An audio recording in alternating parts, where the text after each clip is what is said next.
A paz do Senhor, igreja. Amém. Abra sua Bíblia comigo no livro de Lucas, capítulo de número 22. Lucas, capítulo de número 22. E nós vamos ler a partir do versículo 47. Quero cumprimentar aqui nessa noite com muita alegria pastor Eduardo, toda a igreja. Deus abençoe a sua vida, pastor, seu ministério. Um prazer, uma honra poder lhe conhecer.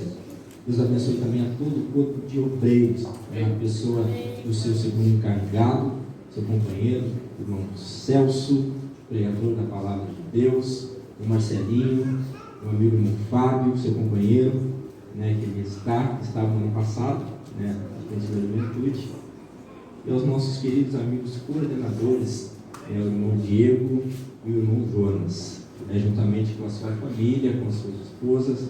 Que Deus abençoe ricamente. Fomos muito bem tratados nesse final de semana. Hoje então nem se fala, né, Diego? Eu estou até agora depois daquele almoço abençoado. E ontem, no final do culto, ainda o Fábio me chamou para comer um X. Mas não era um simples X, era o X. Era do tamanho de uma pizza aquilo. Nós saímos bem alimentados, graças a Deus. E aí hoje o irmão Diego, vamos comer um churrasco junto meio-dia. Pra quê, né? Sabe como é que é crente, né, irmãos? Crente come, que é uma beleza. Se tem algo bom que Deus fez, foi o alimento, né? E graças a Deus que nós temos saúde para poder nos alimentar. Mais uma vez também parabenizar os adolescentes, pelo aniversário. Que Deus continue abençoando as suas vidas, derramando graça, unção, dando vocês dons espirituais para louvar, para cantar, para pregar, para fazer a diferença. Deus os abençoe e continue nos usando. Também os músicos, Deus abençoe nosso companheiro tecladista que vai pregar comigo aqui hoje, Deus abençoe a tua vida, companheiro, em nome de Jesus. Lucas capítulo 22, versículo 47, os irmãos encontraram, pode dizer amém? Amém. Diz a palavra do Senhor. E estando ele ainda a falar, surgiu uma multidão, e um dos 12, que se chamava Judas, ia adiante dela e chegou-se a Jesus para o beijar. Jesus lhe disse: Judas, com beijos trai o Filho do Homem? E vendo os que estavam com ele, o que ia suceder, disseram-lhe: Senhor, feriremos a espada? E um deles feriu o servo do sumo sacerdote e cortou-lhe a orelha direita. E respondendo Jesus disse: Deixai-os, basta. E tocando-lhe a orelha, o curou. Amém? Pode tomar o seu assento, glorificando e adorando o nome do Senhor. Meus irmãos, este Evangelho de Lucas, ele é rico em detalhes acerca do ministério de Jesus Cristo. E nós vamos ver que aqui nessa passagem que lemos, o cenário a qual nós vamos encontrar é um cenário de angústia, de dor, de separação, pois Cristo ele já havia cumprido o seu ministério e agora ele estava no Getsemane vivendo os seus últimos momentos, em que a Bíblia vai dizer que ele estava sentindo uma intensa agonia, sentindo ele o peso do pecado, sentindo ele o peso das enfermidades, sentindo ele todo o julgamento da humanidade sobre os seus ombros. Nós vamos ver um Cristo que também, além de ser 100% Deus, mas que também era 100% homem, mostrando a sua fragilidade, mostrando também os seus sentimentos como homem.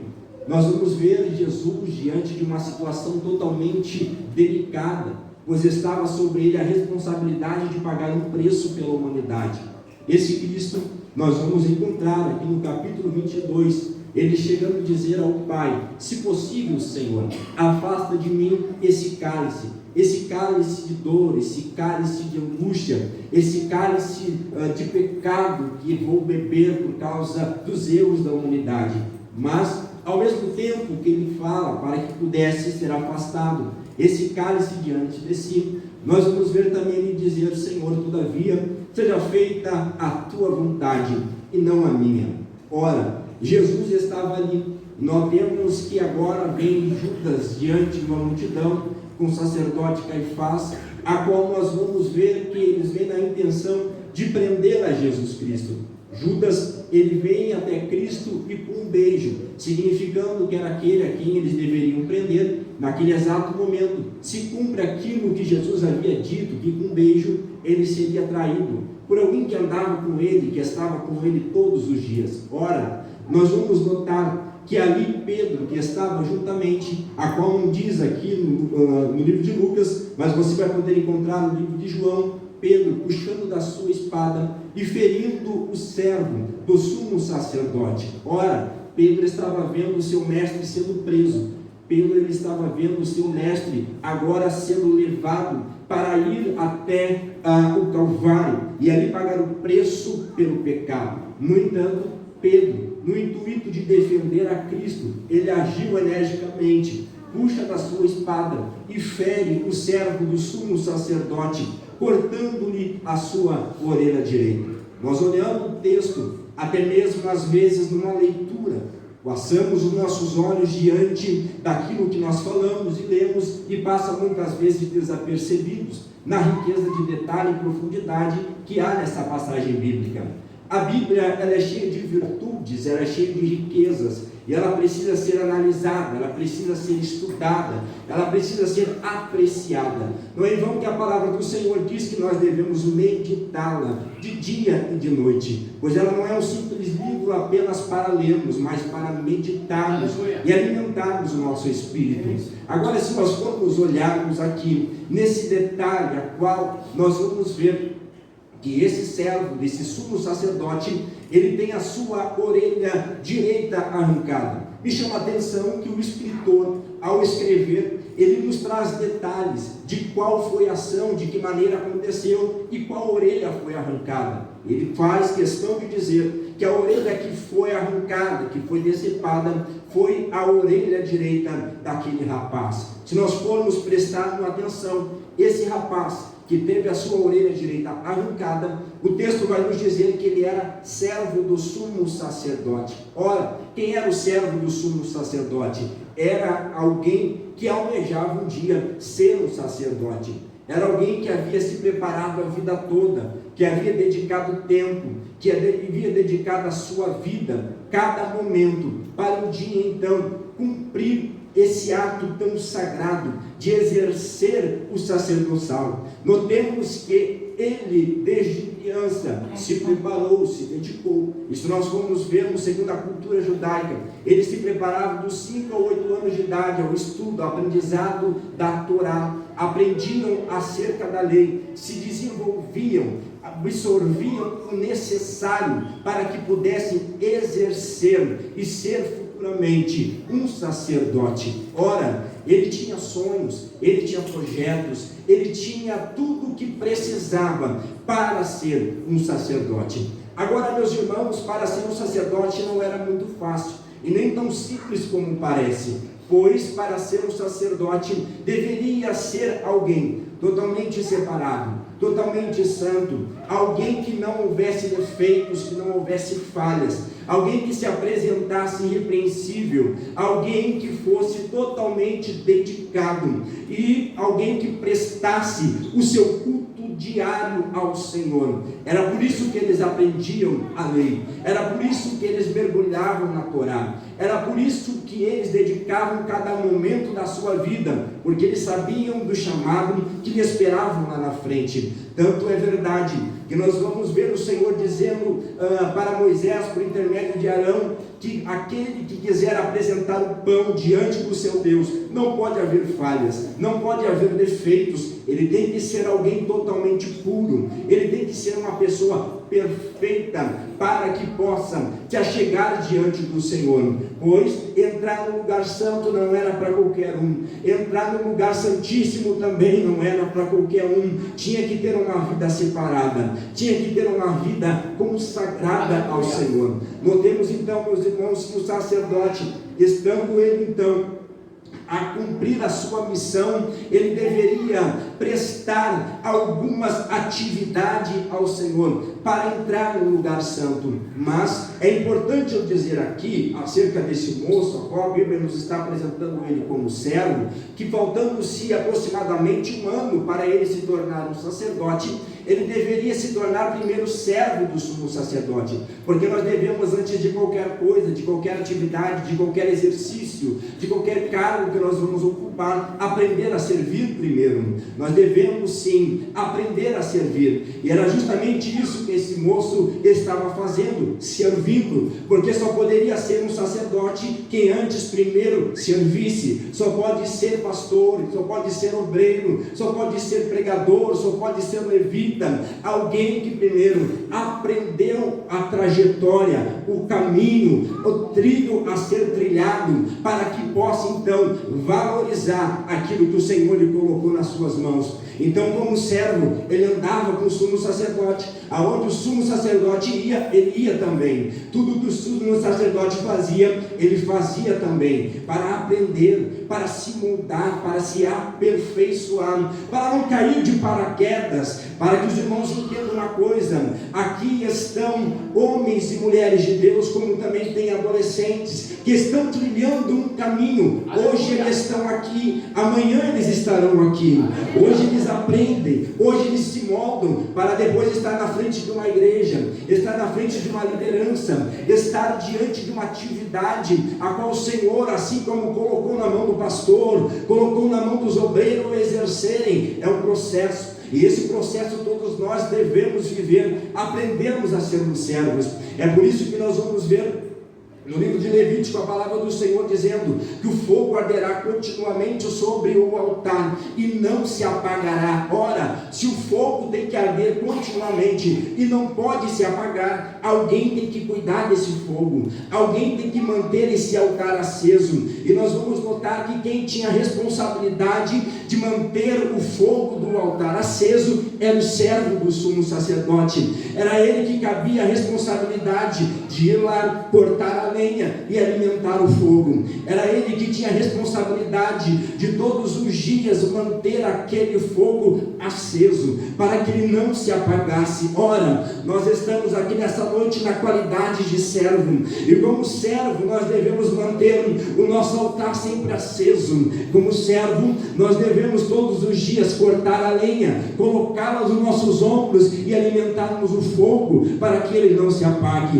Você deve manter o fogo aceso lá dentro da sua casa, você deve manter o fogo aceso no meio da sua família, você deve manter aceso a chama do teu ministério, a chama do teu chamado, para que ela jamais morra, porque tudo que o diabo quer é apagar a chama que está sobre o teu altar. Mas eu acredito que nessa noite você entrou aqui reconhecendo que você é servo, você entrou aqui reconhecendo que você tem que servir, e como servo eu quero me convidar nessa noite, pegar o teu machado espiritual, cortar a lei e dizer: aqui ninguém vai apagar o fogo sobre o meu altar, porque ele é consagrado, ele é separado, ele é do Senhor, ele é do Senhor, ele é do Senhor. Quem é que trouxe lenha aqui nessa noite para colocar sobre o altar? Aonde estão os servos do Senhor aqui nessa noite? Oh glória! O Senhor te chamou nessa noite para servir, o Senhor te chamou nessa noite para manter a chama do Evangelho acesa, o Senhor te chamou para que o fogo arde continuamente.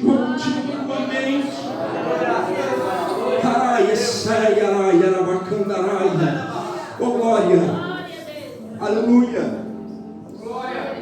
Meus irmãos, agora repare, o sacerdote, antes de entrar no lugar santo, ele deveria cumprir algumas atividades muito importantes. Segundo as leis cerimoniais, ele deveria pegar do sangue do animal do sacrifício e pegar desse sangue e colocar sobre algumas partes do seu corpo, antes de adentrar o lugar santo. E eram 3 partes importantíssimas. Entre elas estão o dedo do polegar da mão direita, o polegar do pé direito e a ponta da orelha direita. Aí você vai entender a importância que tinha essa orelha que esse homem perdeu diante de uma espada. Agora, toda vez que ele colocava do sangue na ponta do seu polegar da mão direita, ele estava, através dessa ação, indicando que ele estava com plena responsabilidade em cumprir a lei do Senhor. Ora, era uma tarefa importantíssima, era uma missão muito responsável. Agora entenda que, através dessa ação, colocando sangue sobre o polegar da mão direita, ele estava afirmando que ele iria cumprir a lei do Senhor, andar segundo os preceitos do Senhor, andar no centro da vontade de Deus. Ora, sangue na mão do polegar da mão direita indica que esse homem iria apenas viver a vontade de Deus. Agora repare, e nós vamos notar, meus irmãos, que nas nossas mãos, não apenas no polegar da mão direita, mas no indicador, no dedo médio e nos demais, estão expressas as nossas digitais. Através das nossas digitais nós podemos compreender e saber, com a tecnologia dos dias de hoje, quem é quem. Através da digital de uma pessoa eu posso saber quem é o irmão Diego, eu posso saber quem é o irmão Jonas, o irmão Fábio, o pastor Eduardo, pois através das nossas digitais é muito fácil nós indicarmos e descobrirmos, através dessa ação, quem é que pegou esse celular na mão, esse microfone. A tecnologia nos permite isso. No entanto, a maior ação do inimigo e o trabalho que ele faz é para que você jamais receba nas suas mãos o sinal da marca do sangue de Jesus. Como assim, Ezequiel? Lembra de um homem a qual a Bíblia vai nos dizer lá no livro de Juízes, por nome de Adoni-Bezeque. Esse homem, a Bíblia vai dizer que ele era arqui-inimigo do povo de Deus. E ele vai falar com seus próprios lábios, depois de ser preso pelo povo de Judá, que entrou em confronto e guerra contra ele. Ele vai confessar com seus próprios lábios que ele havia pegado 70 reis e colocados debaixo de sua mesa para comer de migalhas. E ele vai dizer mais: arranquei o polegar de suas mãos. Ora, o que isso estava indicando? Arrancando o polegar das mãos desses reis, ele estava mostrando que as habilidades haviam sido tiradas de suas mãos. Ele havia indicado, através dessa ação, que eles não poderiam mais pegar na espada para lutar, porque a gente bem sabe que com o polegar nós conseguimos pegar qualquer coisa nas mãos. Imagine para um rei, um soldado, não poder pegar a sua espada para lutar, porque não tem o polegar das mãos, pois foi arrancado, foi decepado fora. Era justamente isso que Adoni-Bezeque fazia. Ele arrancava os polegares das mãos para tirar a habilidade desse rei do manejo da espada. Sabe o que o diabo quer? Você adolescente, você que me ouve, pai e mãe que aí está, o diabo quer tirar a tua habilidade de manejar a palavra do Senhor. O diabo quer tirar a tua habilidade de lutar, de te colocar num ponto de batalha pela tua casa, pela tua família, pela tua igreja. Tudo que ele quer é que você pare de lutar. Tudo que ele quer é que você pare de guerrear. Tudo que ele quer é que você não pegue mais na espada. E aí você sente o cansaço, você sente a fadiga espiritual. É o inimigo tentando arrancar as tuas habilidades, e mais, arrancando os teus polegares espiritualmente. Ele está também arrancando a tua identidade. Lembra quando eu falei das digitais? Estão expressas as nossas identidades. É ali que nós podemos compreender quem somos. Agora, diante de uma geração em que vivemos, o que o diabo mais quer é roubar a tua identidade e tirar a tua habilidade de lutar, tirar a tua habilidade de pegar na espada. É por isso que nós vivemos um dia que as pessoas vivem cabisbaixa, porque estão vivendo debaixo da mesa da humilhação, assim como estavam aqueles reis debaixo da mesa de Adoni-Bezeque. Mas eu quero te dizer uma coisa aqui nessa noite: o Senhor vai te arrancar debaixo dessa mesa de humilhação. O Senhor vai te tirar debaixo dessa mesa de sofrimento, porque quem está debaixo da mesa da humilhação, ele só vive de cabeça baixa, prostrado. A tristeza é profunda na sua vida, ele não sente vontade de viver, porque aquilo que ele mais gostava foi arrancado. A vontade de lutar, de estar nos cultos, de orar, de pagar o preço. Mas aí, diante de uma luta, diante de uma prova, diante de uma dificuldade, ele teve os seus polegares espirituais arrancados, e ele perdeu as forças de lutar. Ele não consegue mais se colocar na presença do Senhor. Mas eu quero lhe dizer uma coisa aqui nessa noite: o espírito de coragem está neste lugar, e ele nessa noite mandou lhe dizer que o sangue de Jesus vai ser vertido sobre as tuas mãos. E essas mãos eu quero proferir nessa noite palavras de bênçãos, palavras de vitória, e dizer para você que entrou aqui nessa noite prestes a desistir, e dizer: eu não luto mais, eu não oro mais, eu não batalho mais, eu não consigo mais. O Senhor está dizendo aqui nessa noite para você: não pare, não desista. Ramandarai, Esseia, Rabacandaraia, o Espírito de Deus está dizendo para você que nessa noite: ei, sabe aquela espada que há muito tempo você não puxa mais na bainha? Sabe aquela espada que há muito tempo você tem deixado jogada de lado, porque você não sente mais vontade de lutar, e você tem visto a sua família sendo destruída, você tem visto os seus sonhos indo por água abaixo, você tem visto os seus projetos sendo frustrados? O Senhor está dizendo: ei, pega a tua espada na mão hoje e lute, e lute, e lute. Onde estão os soldados do Senhor? Eu quero ver aqui nessa noite. Aonde estão os soldados do Senhor? Ei, valente de Deus, te coloca na brecha hoje, porque o Senhor ainda conta com você. Ei, mulher de Deus, te coloca na brecha, porque o Senhor manda te dizer nessa noite: eu ainda conto contigo.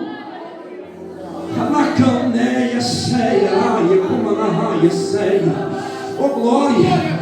O Senhor não te chamou para ser envergonhado, o Senhor não te chamou para viver uma vida frustrada, o Senhor não te chamou para ser derrotado, Ele te chamou para ser mais que vencedor. Oh glória! Ele te chamou para derrubar as muralhas, adorando, cantando, com o toque da buzina. Ele está dizendo: não pare, avance, avance, avance, avance, avance. Glória a Deus, aleluia, aleluia. A ordem do Senhor é avançar. Glória a Deus. Espada de soldado é para estar na mão, não na bainha. Agora nós vamos ver que, além de ungir, de colocar o sangue sobre o polegar da mão direita, esse sacerdote também deveria colocar o sangue sobre o polegar do pé direito, indicando que os pés desse sacerdote iriam apenas trilhar os caminhos do Senhor. Aleluia! Coisa mais linda, um ato lindo, mostrando a sua inteira responsabilidade com o Senhor. E nós temos vivido tempo de irresponsabilidades, onde as pessoas já não têm mais compromisso com a verdade, aonde o intuito já não é mais adorar a Deus, mas apenas receber aquilo que Ele pode dar. Ninguém mais quer o sangue de Cristo, só quer a bênção, só quer a vitória, só quer o dia da ressurreição, mas estar junto à cruz na hora do sacrifício ninguém quer. Agora, a partir do momento em que ele estava então colocando o sangue sobre o polegar do pé direito, ele estava indicando: os meus pés são apenas para trilhar os caminhos do Senhor. E nós temos vivido dias onde muitos caminhos têm se aparecido, e as pessoas nos dias de hoje não sabem mais para onde querem ir, porque, como diz aquele ditado, para quem não sabe para onde vai, qualquer caminho serve. E o que a gente mais ouve as pessoas dizerem nos dias de hoje: todos os caminhos levam a Deus. A mais pura mentira. O único caminho que conduz à salvação é Jesus.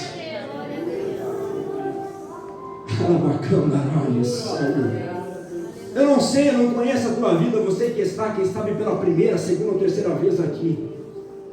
Eu quero te dizer que não existe outro caminho. Esse caminho você não encontra no Espiritismo. Esse caminho você não encontra na Umbanda, no Candomblé. Esse caminho você encontra na palavra de Deus. E o Senhor me trouxe aqui nessa noite para te dizer: é tempo de você fazer uma aliança com Ele, de responsabilidade. Porque a partir do momento em que teus pés começarem a trilhar esse caminho, eu te garanto uma coisa: o que te espera lá na frente não é uma frustração, não é uma derrota, mas o que te espera lá na frente é vida eterna com Jesus. Nada importa nessa terra. Ei, tudo que você faz diariamente irá determinar para onde você vai. Então decida hoje para onde, se você quer ir. Só tem dois caminhos: ou é céu ou é inferno. Escolhe hoje. Glória a Deus. Agora, a partir do momento em que nós tomamos uma responsabilidade, aceitamos a Cristo, aleluia, a ação do sangue dele começa a ser executada em nós.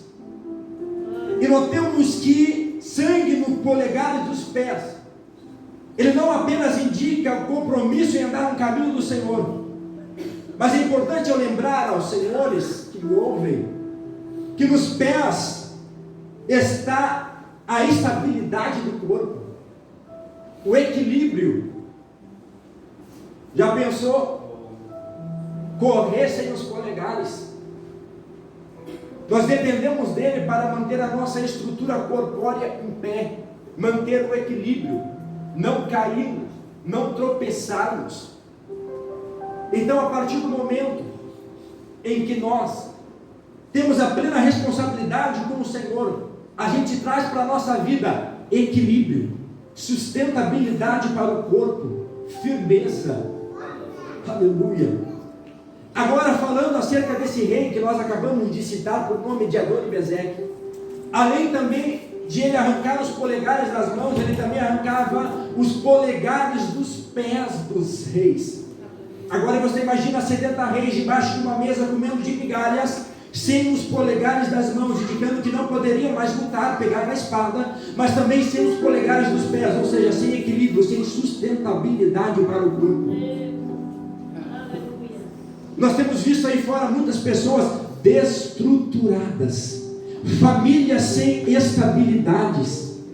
Nós temos visto nos dias de hoje, infelizmente, igrejas que perderam a estabilidade, que estão caindo espiritualmente, vidas que estão afundando espiritualmente, porque tiveram os seus polegares arrancados espirituais, foram feridos, foram machucados e perderam a estabilidade do corpo. Mas ao mesmo tempo que eu enxergo o inimigo ferindo muitas vidas, derrubando e destruindo muitas famílias, muitos sonhos, muitos projetos, muitos ministérios, eu ainda me lembro do profeta Isaías. Isaías vai dizer o seguinte, profeta messiânico, ele vai dizer o seguinte: ele não irá cortar a cana trilhada, e nem apagar o pavio que fumega. Ele vai dar liberdade aos cativos e oprimidos. Ele também vai dizer: o castigo que nos traz a paz estava sobre ele, pelas suas pisaduras nós fomos sarados. Aleluia! Isaías estava nos dando uma garantia que, dependente dos declínios, ele, Jesus, iria estar sempre ali para nos levantar. Quando ele fala acerca da cana trilhada, eu amo essa passagem. Ela é tão simples, mas rica em detalhes. Porque a cana trilhada, meus irmãos, é aquela cana que não resistiu aos fortes ventos. Diante de uma tempestade, a sua estabilidade, a sua estrutura foi ferida, e ela não teve forças para se manter em pé, caiu. Mas o profeta Isaías vai dizer que ele não cortará a cana trilhada. Sabe o que Jesus vai fazer? Ele vai pegar essa cana que estava caída, que servia apenas para ser pisada pelos homens, porque é uma trilha, foi pisada, humilhada, não tem mais forças para se levantar. Aí Isaías vai dizer que ele não quebrará a cana trilhada, mas ele vai levantar essa cana novamente. Eu quero te dizer uma coisa aqui nessa noite. Você, quem sabe, entrou aqui como uma cana trilhada, não resistiu aos fortes ventos da tempestade da vida, e está ouvindo essa mensagem dizendo: Ezequiel, tu está falando tudo isso, mas tu não sabe o que eu estou passando, tu não sabe o que eu estou enfrentando. Os ventos estão muito fortes, eu caí e não tive mais forças para me levantar. Mas eu quero te dizer uma coisa: hoje o Senhor está dizendo: eu vim aqui para te levantar, para te erguer. Hoje o Senhor vai levantar o teu ministério novamente, viu? Hoje o Senhor vai levantar essa chamada novamente. Hoje o Senhor vai levantar e vai dar vida para esse sonho novamente. Hoje o Senhor vai levantar esse sonho novamente, porque o Senhor ainda conta com você. Em cana trilhada, o Senhor ainda conta contigo.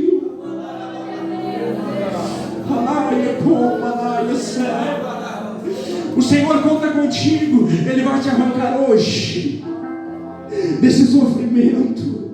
Ele vai te arrancar hoje debaixo dessa mesa de humilhação, porque Ele conta contigo. Ele veio para os caídos mesmo, Ele veio para os fracos mesmo, Ele veio para os doentes mesmo. Então não menospreze a tua fraqueza, porque o poder dele vai se aperfeiçoar em você. Aleluia, aleluia, glória, aleluia. E o pavio fumegante, Ezequiel, que ele diz que não vai apagar, é aquele pavio que começa a fumacear no candeeiro, sabe?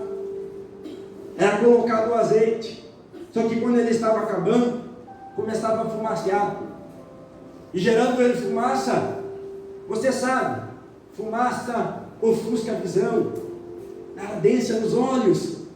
Imagina, é terrível ficar com um candeeiro dentro de casa fumaceando. Era assim que as pessoas viviam antigamente. Só que para o dono da casa era muito comum ter outros pavios. Então ele pegava aquele, jogava fora e botava um novo no lugar. Só que com Jesus é diferente. Jesus não bota nada fora. Jesus não bota ninguém fora. Sabe o que ele vai fazer? Ele vai pegar mais azeite, vai colocar nesse candeeiro e não vai deixar ele apagar, não vai deixar ele fumacear. Porque tem pessoas que um dia estavam cheios, tem pessoas que um dia eram cheios de unção, cheio de poder, cheio de graça, cheio de autoridade, mas começaram a fumacear. Até mesmo, quem sabe, ofuscou a visão de alguém, ardeu a visão de alguém. Mas aí eu vou ver o meu Cristo, levando ele para a olaria, moldando ele, dizendo: não, eu conto contigo ainda, eu vou te moldar, eu vou trabalhar na tua vida e vou te dar mais unção para você continuar iluminando o mundo.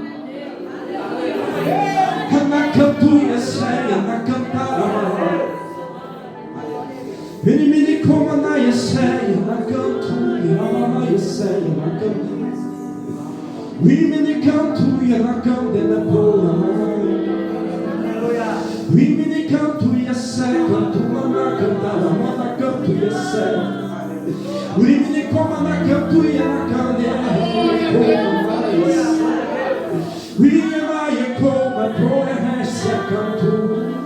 a unção de Deus sobre este lugar aqui nessa noite. E essa unção vai ser derramada sobre a tua vida, sobre o teu ministério, sobre a tua família, sobre os teus sonhos, sobre a tua chamada. Porque o Senhor conta contigo, soldado. O Senhor conta contigo, valente. Ei, os teus sonhos não serão frustrados, a tua chamada não será frustrada, a tua casa não será destruída, porque o Senhor veio para dar vida.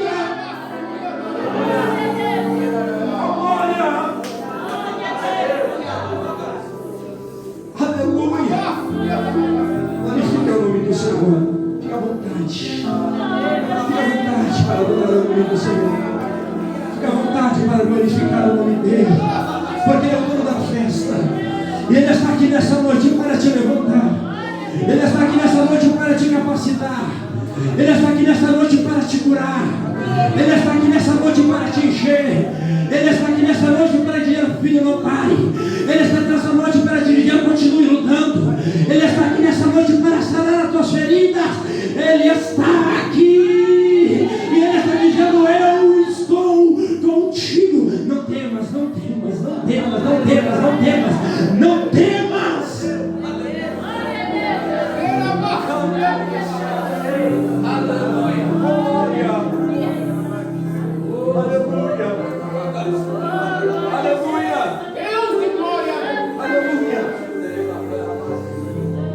O Senhor vai te dar estabilidade hoje aqui. As tuas estruturas serão frutificadas hoje. Os teus pés serão firmados sobre a rocha. E a tua instabilidade espiritual não será ferida. Sabe por quê? Porque o Senhor está hoje derramando sangue sobre você. O sangue que santifica, que purifica, que fortifica, que levanta, que sara, que anima.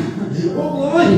Ele está aqui nessa noite e Ele está dizendo para você: estou firmando as tuas bases. E o inimigo não vai te derrubar. Você, quem sabe, tem visto a oferenda do diabo tentando acabar com a tua vida, tentando acabar com a tua família, mas o Senhor está dizendo hoje: ele será vencido, vencido, vencido. Oh glória! Aleluia! Agora, além de derramar do sangue sobre os polegares da mão direita, do pé direito, era também colocado sobre a ponta da orelha direita, indicando que esse sacerdote iria apenas ouvir a voz do Senhor seu Deus. Os ouvidos desse sacerdote eram apenas para ouvir a voz dele, de mais ninguém. Porque nós temos vivido dias onde as pessoas têm dado muitos maus conselhos. Porque o que você mais ouve quando você está diante de uma dificuldade, conta essa dificuldade para alguém, é o seguinte: desiste, abandona, larga de mão, você não tem capacidade, você não tem perfil para isso, isso não é para você. Não dê ouvido, não dê ouvido para isso. É por isso que quando nós vamos ver João escrevendo as cartas às igrejas, nós vamos ver ele concluindo dizendo: quem tem ouvidos ouça o que o Espírito diz às igrejas. Não é o que o homem diz, não é o que o prefeito diz, não é o que o governador diz, não é o que o presidente da república diz, mas é o que o Espírito diz. E nós temos vivido dias onde as pessoas perderam a sensibilidade à voz do Espírito Santo. Nós temos vivido dias onde as pessoas perderam o contato com o Espírito Santo. E Deus está falando através da palavra diariamente. Deus fala através de um louvor. Deus fala através do pastor. Deus fala através da palavra da doutrina. E os ouvidos estão agravados, estão fechados. É como aquela ovelha que ela perde os sentidos. E aí a palavra do Senhor vai nos mostrar que a ovelha que ouve a voz do seu pastor, ele a conhece. Por quê? Porque ele está com os seus ouvidos sensíveis. Mas aquela ovelha que perdeu a sensibilidade, ela sai batendo cabeça. Ela está aqui, mas a sua cabeça está lá fora. Ele não segue nada que a palavra diz. O pastor diz: anda por aqui, ele anda por ali. Não faz isso, ele vai lá e faz. Mas ao mesmo tempo que essa ovelha se torna rebelde por comichões do ouvido, nós vamos ver também um bom pastor chamado Jesus pegando do azeite e derramando sobre a cabeça dessa ovelha, assim como é feito por todo o Criador. Quando a varejenta senta sobre a sua orelha ou no focinho, fazendo com que essa ovelha venha se debater, ela perde os sentidos. Mas aí o pastor vai lá, pega a botija de azeite e derrama sobre a cabeça dessa ovelha, para que o mal não toque, para que o mal não se aproxime, para que o pecado não chegue. Sabe o que o Senhor está dizendo nessa noite? Tem unção para ser derramada sobre a tua cabeça hoje aqui. Adolescentes, tem unção para ser derramada sobre a cabeça de vocês hoje aqui. Aleluia. O pecado não vai ferir a intimidade de vocês com Deus. O pecado não vai ferir o elo de vocês com Deus. O pecado não vai destruir a proximidade que vocês têm com Deus. Sabe por quê? Porque o sangue de Jesus, a unção do Espírito Santo, vai ser sobre a vida de vocês, dia e noite. Que a sensibilidade do Espírito seja constante sobre a vida de vocês. Que a sensibilidade do Espírito seja constante sobre a vida da igreja. Deus quer relacionamento com você. Você coloque de pé. Aleluia. Aleluia. Agora, meus irmãos, notemos que esse servo, com o nome de Malco, que era o servo do sumo sacerdote, ele teve a sua orelha direita arrancada. Ora, se ele teve a orelha direita arrancada, ele teve naquele exato momento uma frustração. Por que frustração, Ezequiel? Porque a orelha direita fazia parte do processo daquilo que ele esperou uma vida inteira. A partir do momento que ele teve a sua orelha arrancada, ele viu seus sonhos indo por água abaixo. Ele viu a dedicação de uma vida inteira indo por água abaixo. Quantos de vocês aqui não se encontram como esse homem, que tendo sonhos, tendo projetos, tendo uma chamada, tendo um ministério, alguém chegou com uma espada e arrancou e disse: isso não é para você. Alguém chegou com uma espada, você quem sabe motivado, animado, e alguém chegou e cortou e disse: isso não é para você.